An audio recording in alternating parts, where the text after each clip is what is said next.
Do not look away now, Amara.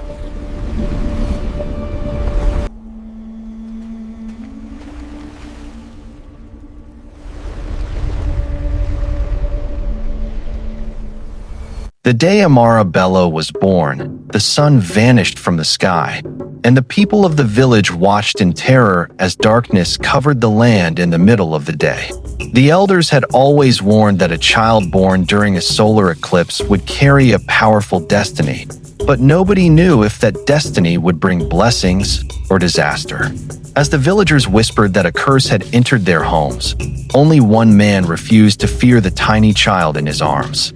Kofi Bello, the village blacksmith, looked at his newborn daughter and believed she was a gift from the ancestors, not a punishment. But while the village celebrated and feared at the same time, something ancient beneath the river awakened and began watching the child who would one day change two worlds forever. Years passed, and the child born under the disappearing sun grew into a young girl who amazed everyone with her unusual connection to fire. Amara Bello was not afraid of the flames that frightened others, and the village forge seemed to respond whenever she stood near it. While other children played near the river, Amara often heard strange whispers carried by the wind, though nobody believed her when she spoke about them. Her father Kofi protected her from the cruel words of villagers who still remembered the eclipse and called her a bad omen. But on the night of her 17th birthday, when the entire village slept peacefully, Amara heard a voice from the river calling her name for the first time. Amara ran home that night, but the strange voice followed her through the darkness. She told Kofi what happened, but he warned her never to go near the river alone again. The next evening, curiosity defeated her fear, and she returned to the water hoping to find answers. There, the river's spirit finally appeared and revealed that Amara had been chosen long before she was born. But before Amara could understand why, the spirit showed her something hidden beneath the river that changed everything she believed about her family. Amara returned from the river with more questions than answers. The spirit had shown her a symbol that belonged to her family, but nobody had ever told her such a story existed. She searched through her grandfather's old belongings, hoping to find the truth hidden inside them. Deep in a forgotten wooden chest, she discovered a strange symbol matching the one beneath the river. But before she could uncover its meaning, her grandfather walked in and realized the secret he buried for decades had finally been found. Nana Bello could no longer hide the truth from Amara. He revealed that many generations ago, their ancestors stole a sacred fire from the river spirits to make their village powerful. The fire brought prosperity for many years, but it also came with a promise their family never kept. The spirits had waited patiently for the debt to be repaid, and Amara's birth during the eclipse marked the beginning of the final warning. But before Nana could explain what the spirits truly wanted, the village forge suddenly went cold. When the sacred forge died, panic spread across the village before sunrise. Without its fire, blacksmiths could no longer make tools, mothers could not cook, and the cold slowly settled over the land. The elders gathered in the village square and declared that the spirits had finally come to collect the debt of Amara's ancestors. While frightened villagers blamed Amara for bringing the curse back, Kofi stood beside his daughter and refused to abandon her. Then the river called Amara's name again, louder than ever before. The entire village watched as Amara walked toward the glowing river, knowing there was no way to hide anymore. Kofi wanted to follow her, but Amara knew this was a journey she had to face alone. As the water parted before her, Nia River appeared and revealed that the stolen fire was not taken because of greed alone. The spirit explained that Amara's ancestor had broken a sacred promise that protected both humans and spirits. Then Nia showed Amara the terrible consequence waiting for the village if the debt remained unpaid. Nia raised her hand over the water, and the river turned dark as visions began to form beneath its surface. Amara watched in horror as the water showed her village buried under endless snow, every home silent and lifeless. She saw her father's forge covered in ice, the fields dead, and the people she loved frozen where they once stood. Nia's voice echoed around her, warning that this future was not a threat, but a certainty if the debt remained unpaid. As the vision faded, Nia told Amara that only she could enter the spirit realm and undo what her ancestor had broken. Amara took a deep breath and stepped through the glowing portal, leaving the only world she had ever known behind her. The moment she crossed through, the cold night air vanished, replaced by a strange golden mist that shimmered like liquid light. Nia followed close behind her, guiding her through a realm unlike anything Amara had imagined, filled with floating stones and rivers that flowed upward into the sky. Strange whispers surrounded her from every direction, some sounding like warnings and others like distant songs. Then, out of the golden mist, a massive shape began to move toward them, and Amara realized she was not alone in this world. The massive spirit guardian towered over Amara, its wooden form glowing with ancient light, yet it made no move to harm her. Nia stepped forward and spoke softly to the guardian in a language Amara had never heard before, her voice calm and respectful. The guardian's amber eyes shifted toward Amara, studying her closely as if searching for something hidden within her. After a long, tense silence, the guardian finally spoke, its voice low and echoing, asking why the blood of the betrayer had returned to this realm. Amara felt every whisper in the mist grow silent, waiting to hear how she would answer.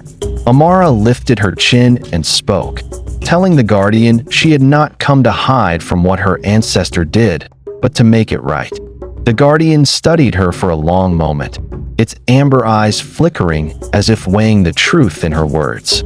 Nia stepped closer and reminded the guardian that Amara had entered the realm willingly, something no descendant of the betrayer had ever done before. Slowly, the guardian straightened, and the tension in the golden mist began to ease as it lowered its massive head in something close to respect.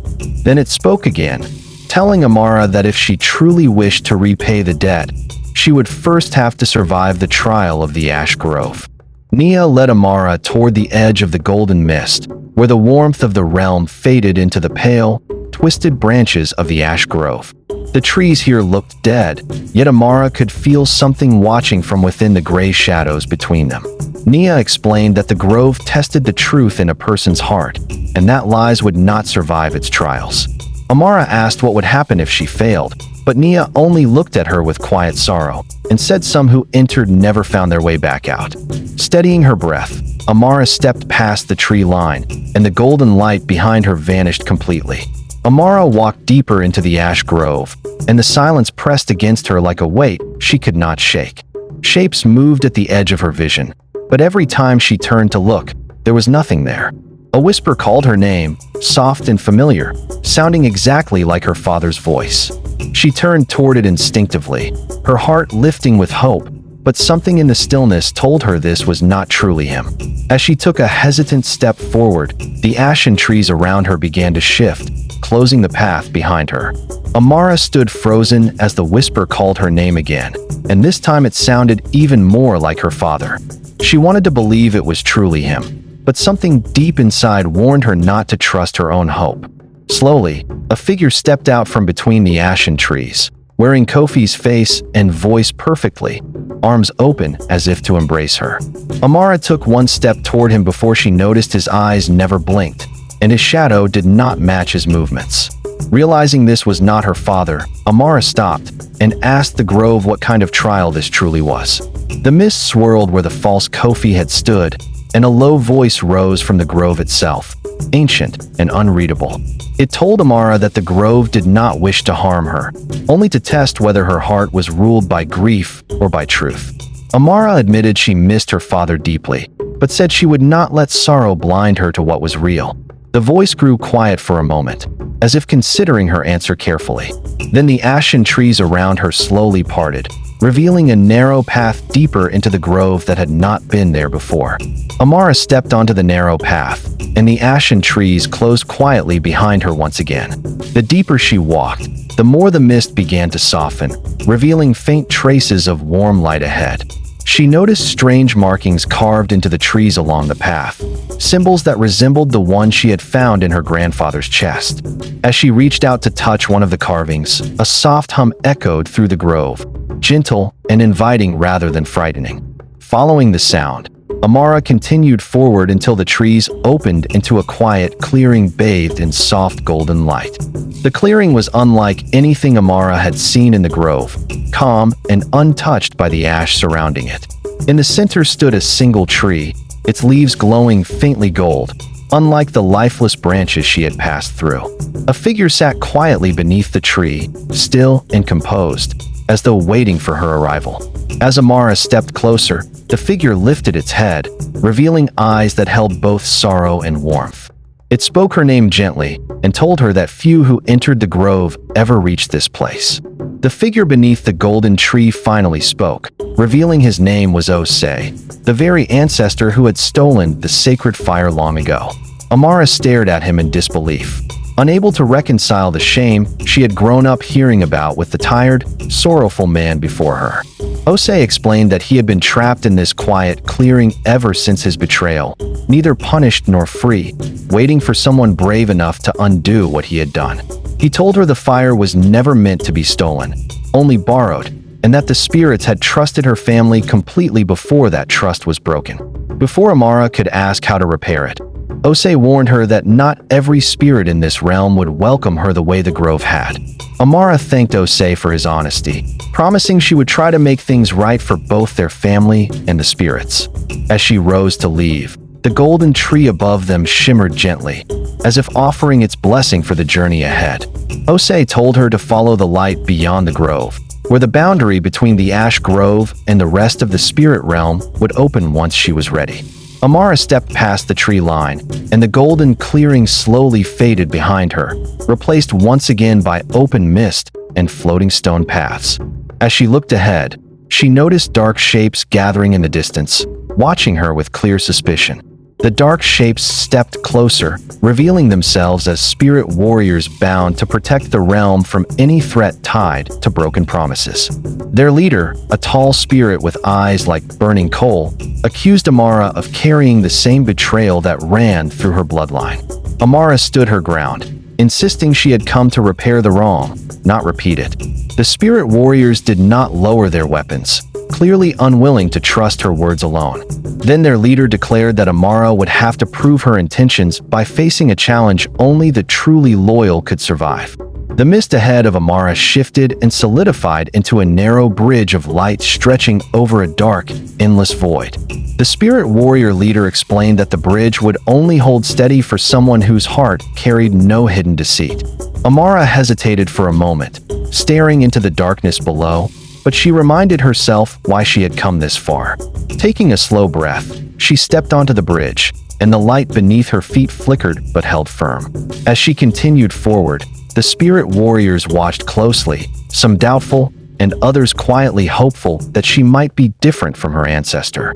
Amara continued across the glowing bridge with steady steps, and the light beneath her never wavered once. As she reached the other side, the spirit warriors behind her lowered their weapons, quietly acknowledging that she had passed the test of honesty. But before she could feel any relief, a low growl echoed from the mist ahead, deeper and more menacing than anything she had encountered so far. The spirit warrior leader's expression shifted from doubt to concern as he called out a warning she didn't understand. Amara turned toward the sound, and from the shifting fog, a massive shadowed creature began to emerge. The shadowed shape stepped fully into view, and Amara realized it was not a monster, but an enormous guardian spirit shaped like a lion made of smoke and starlight. It lowered its massive head toward her, and the spirit warrior leader explained that this guardian only appeared to those ready to meet the one truly imprisoned. Amara felt a mix of relief and fear as the guardian turned and began walking deeper into the mist, clearly expecting her to follow. She glanced back at the spirit warriors, who nodded for her to go, their earlier suspicion now replaced with quiet respect. Taking a breath, Amara followed the guardian through the parting fog toward whatever waited at the heart of the realm. The mist parted to reveal a vast chamber of light where a lone spirit sat bound in glowing chains made of old magic. Her eyes lifted slowly to meet Amara's, and despite her captivity, her expression held no anger, only quiet exhaustion. She introduced herself as Adiz, the spirit Amara's ancestor had wronged generations ago, kept bound as a painful reminder of the broken promise. Amara knelt before her, overwhelmed with guilt she hadn't earned but still felt deeply. Adiz told her gently that freeing her would restore balance, but it would also mean the fire could never return to the village the way it once had. Adiz explained that the sacred fire had never truly belonged to humans, and returning it to the spirits meant it would never again warm the village forge. Amara realized that freeing Adiz meant her village would face permanent cold, while leaving her bound would keep the fire but continue the suffering of an innocent spirit.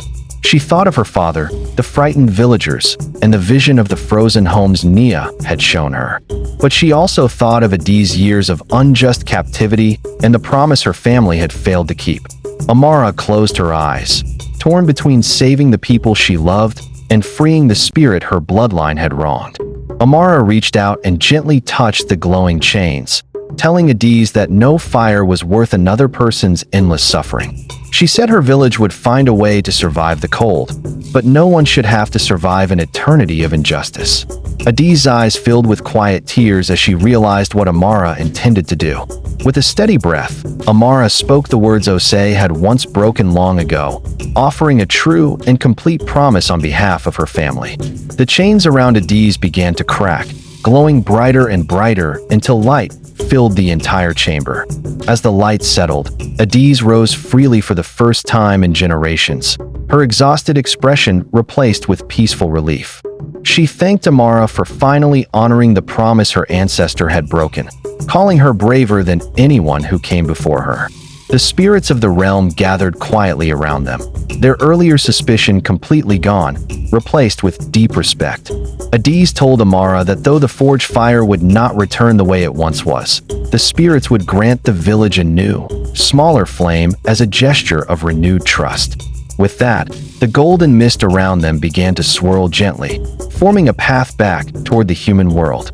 Amara stepped through the glowing path and found herself back at the riverbank, the cold night air greeting her once again. Kofi was waiting exactly where she had left him, and the moment he saw her, relief flooded his tired face.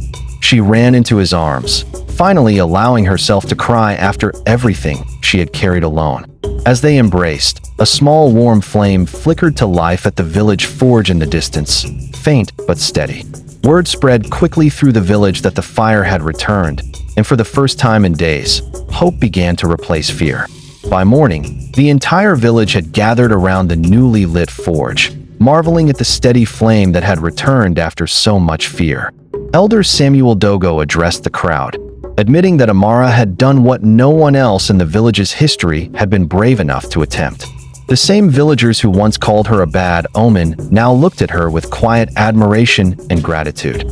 Amara stood beside her father and grandfather, finally feeling accepted for exactly who she was.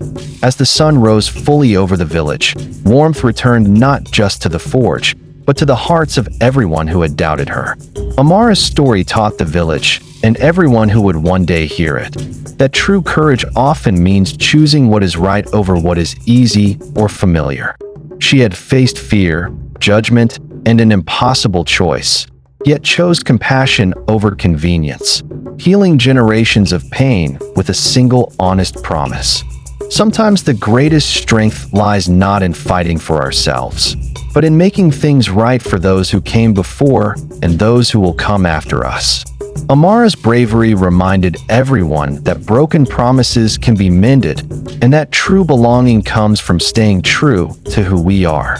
If her story touched your heart, share it with someone who needs a reminder that courage and compassion can change everything.